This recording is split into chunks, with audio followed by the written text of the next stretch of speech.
Our next speaker is a history-making explorer and mountaineer. She has conquered the highest peak on every continent. She has skied the North and South Poles. She was the team captain for the American Women Everest expedition. And she's currently an adjunct professor at West Point, where she teaches behavioral sciences and leadership. Please help me welcome Alison Levine. Thanks, you guys. Thank you so much. Well, I hope that everybody brought their coat, because in the next 20 minutes, we're going to be climbing Mount Everest together. First thing I want to explain is that you actually don't just climb from base camp up to Camp 1, up to Camp 2, and so on. You're going to spend about 10 days just hiking in here to base camp. It's over 17,000 feet. Then you have to spend a few days there getting used to the altitude. Then after that, you can climb up here to Camp 1, right? So then you spend the night at Camp 1, and then the next day, you come back down here to base camp again. Then you're going to spend a few nights at base camp again. And then the next day you climb to Camp 1 again, and you spend the night there. And then the next day you climb up here to Camp 2, and you spend the night up here at Camp 2. And then the next day, you come back down here to base camp again. Spend a few nights at base camp again. Climb to Camp 1 the next day. Spend the night at Camp 1 again. Next day you're going to spend climbing up here to Camp 2. You spend the night at Camp 2 again. Next day you're going to spend about 9 or 10 hours fighting your way up here to Camp 3. It's almost 24,000 feet. And then the next day, guess where you go? Yep, all the way back down to base camp. So the reason you have to come back down to base camp is because you have to let your body get used to the altitude very slowly. It's this process called acclimatization. If someone were to magically drop you off on the summit of Mount Everest, if you could be dropped up there by a plane or a helicopter or something like that, you would be dead in a matter of minutes from the altitude. So you have to move up this mountain really slowly so your head doesn't pop off when you get to the very top. I mean, it doesn't really, pop off. But the catch is that anytime you're above about 18 or 19,000 feet, which is any camp above base camp, anytime you're above that elevation, your body is starting to deteriorate and your muscles are getting weaker. So it's this crazy catch-22 of wanting to spend time up high to get used to the altitude. But you have to keep coming back down low so you can eat, sleep, hydrate, and regain some strength. So not only is it very physically challenging to be going up and back down and up higher and back down again, but psychologically, it is super frustrating as well, just because intellectually you know that you want to be going this way. But you're spending a heck of a lot of time climbing in this direction. But what you have to remember is that even though you are going completely backwards, you're still making progress, right? Because you're helping your body acclimatize. And for some reason, we always think progress has to occur in one particular direction, but that's just not the case. Sometimes you do have to go completely backwards in order to eventually get to where you want to be. This is just a shot of base camp on Mount Everest. Did anyone here see the movie Vertical Limit? Yeah? Okay, well, it's nothing like that. There are no keg parties or bonfires or s'mores. It's basically just a bunch of rocks and some tents. However, the first part of the route, once you leave base camp, has a lot going on, and that's this area called the Khumbu Icefall. This is where most of the accidents occur on Mount Everest, because the Khumbu Icefall is basically 2,000 vertical feet of these big, huge, moving ice chunks. These ice chunks are the size of school buses or apartment buildings. They're massive. And the crazy thing about this ice fall is that it is in constant motion. And it moves at a rate of about 4 feet per day. So what happens is, as the sun comes up, everything starts to melt. These big, huge ice chunks start to shift around. So you are in constant danger of being crushed. Now, it's made more complicated by the fact that there are these big, huge open crevasses everywhere where you could fall hundreds of feet to your death. So they span these rickety aluminum ladders across them so you can get from one side to the other without falling through. So between the big, huge moving ice chunks and the ladders and the open crevasses, it's a pretty scary part of the mountain. But it's also where I learned one of the best lessons about business and about life, really, which is this. Fear is okay. Fear is okay, you guys. It's just a normal human emotion. Complacency is what will kill you. You have to be able to react to the environment as things are moving and shifting. This is a shot of the team on the other side of the ice fall. I am 5'4". I was the tallest person on the team. We were so short that we had to have these down suits custom made. But we liked them because we thought they were kind of flattering.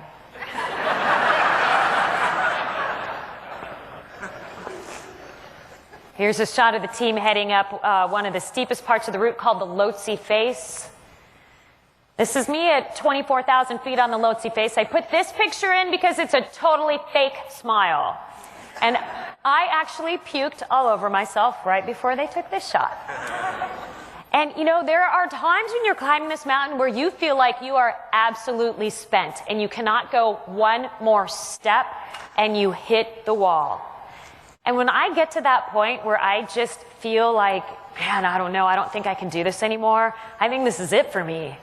I know I just have to reach down deep and pull out one of these. It's an energy gel. It's a bunch of calories.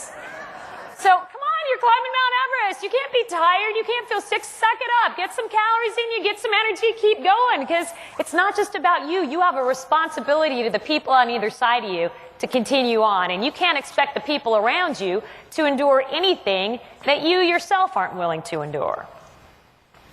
All right, dealing with change. This is what you get when you go to the mountains. Everything's always changing, and the weather is obviously a huge factor.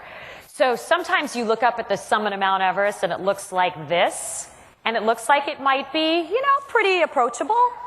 But within a matter of minutes, everything can change and it can look like that. And that's super intimidating. But one thing you know about these storms is that even though you can't control them, they're always temporary. Storms are always temporary. No such thing as a storm that lasts forever. So you know when you're in the middle of something like that, you just have to keep your bearings, and at some point, the clouds are going to go away. But the key to surviving something like this is being able to take action based on the situation and not based on some plan. Because whatever plan you came up with last year, last month, last week, that morning, your plan's outdated as soon as it's finished. So you can't be hell-bent on sticking to the plan. You have to be much more focused on executing rather than sticking to the plan, and take action based on what's going on at the time. This is a shot of our team heading up to the high camp. This is me at the high camp. You are more than welcome to borrow this picture and tell people it's you.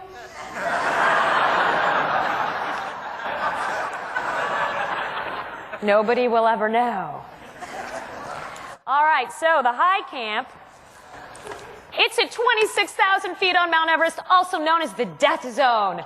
They call it the death zone for a really good reason, and that is because at 26,000 feet, human life can no longer be sustained and your body is slowly starting to die.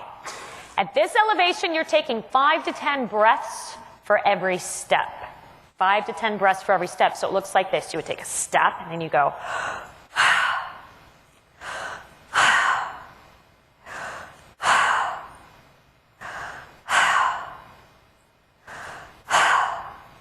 5 to 10 times before you do this.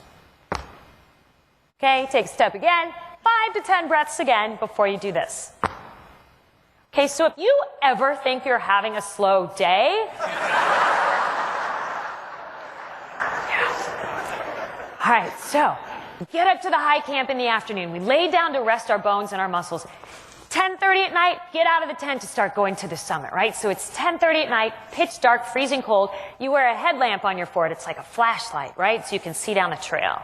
And I get out of my tent and I'm thinking, okay, you know, we're at 26,000 feet. We need to be at 29,035 feet to be at the summit. That's more than 3,000 vertical feet alone we need to cover.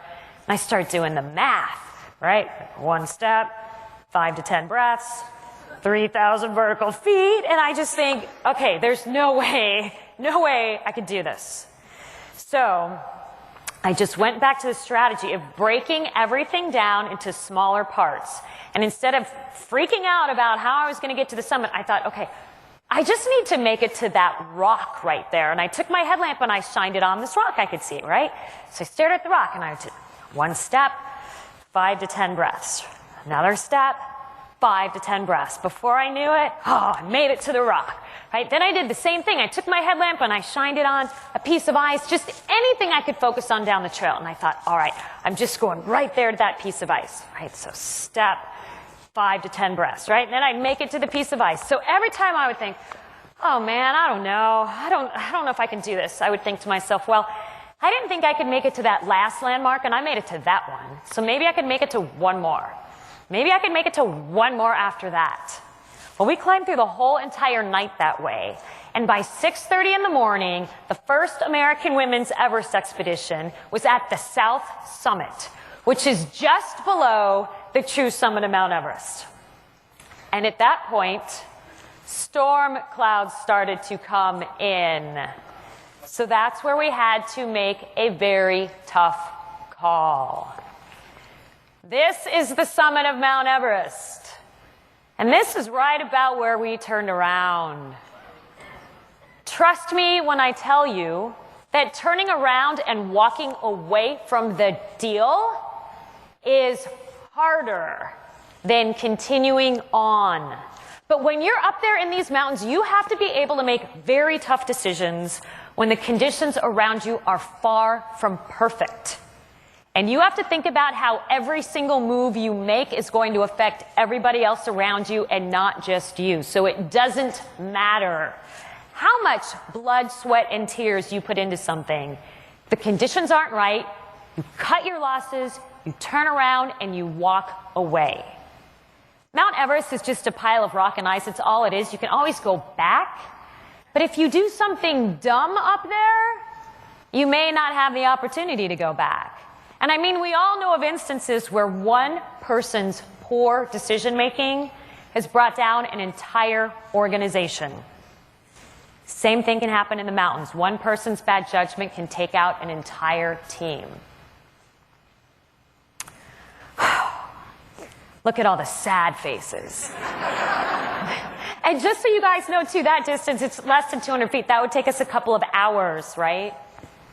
No, you're like shaking your head. You're looking at me and you're looking at this. You're like, you should have just run and touched the tippy top and run back down.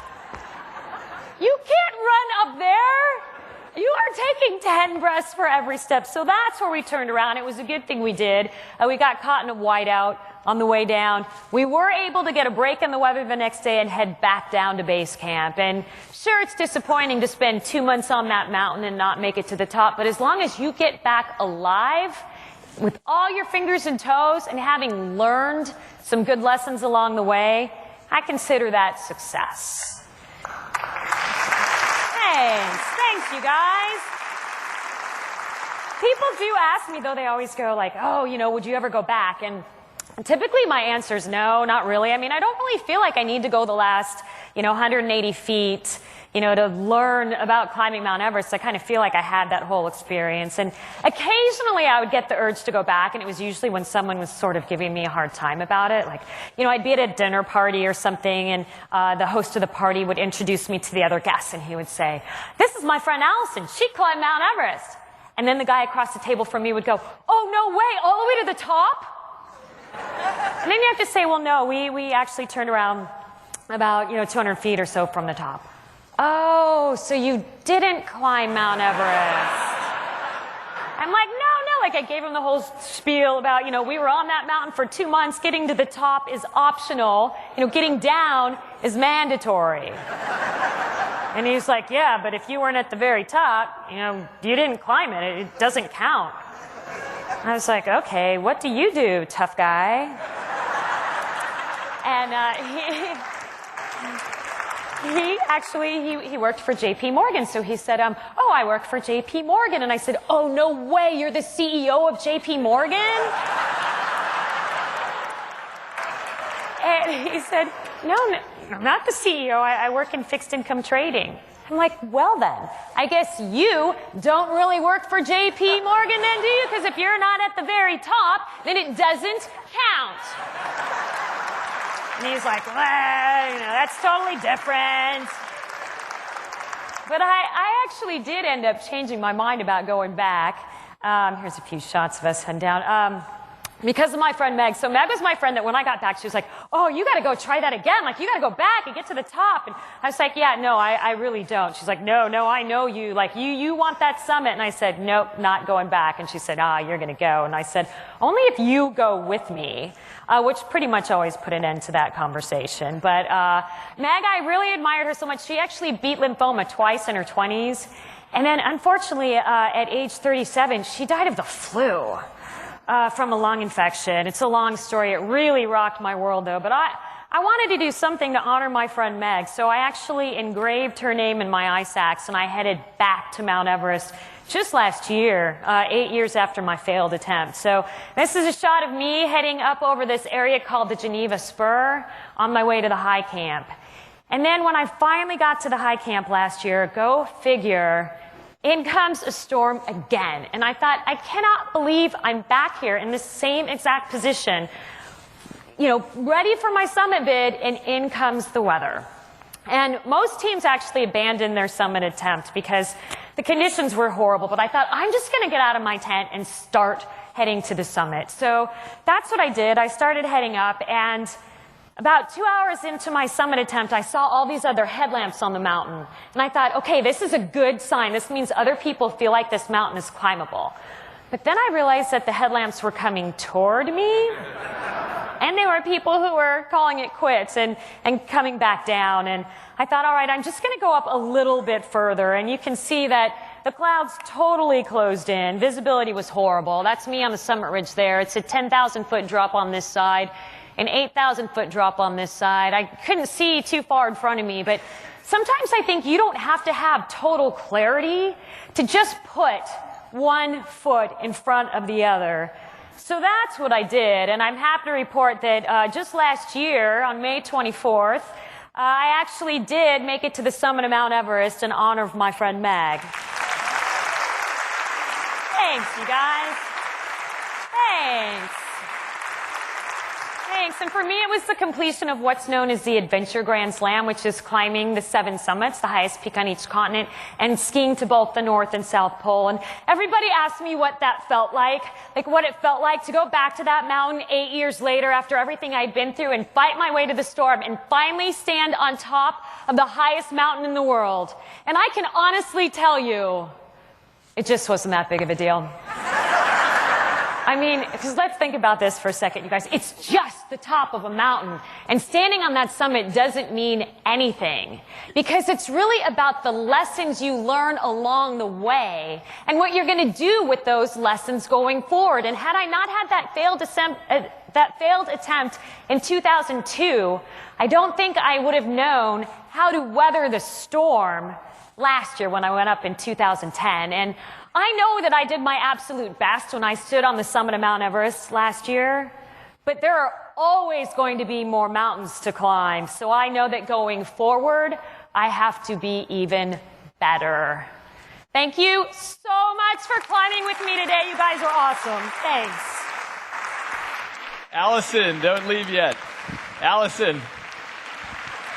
Thank you so much for that very inspiring talk. I've already posted to Facebook my face on your Everest photo, and my coolness has gone up quite a bit. Yeah. I have a lot of questions for you, including why the team was so short, but I'm just going to ask one question, which is, did you ever second guess your decision to turn around?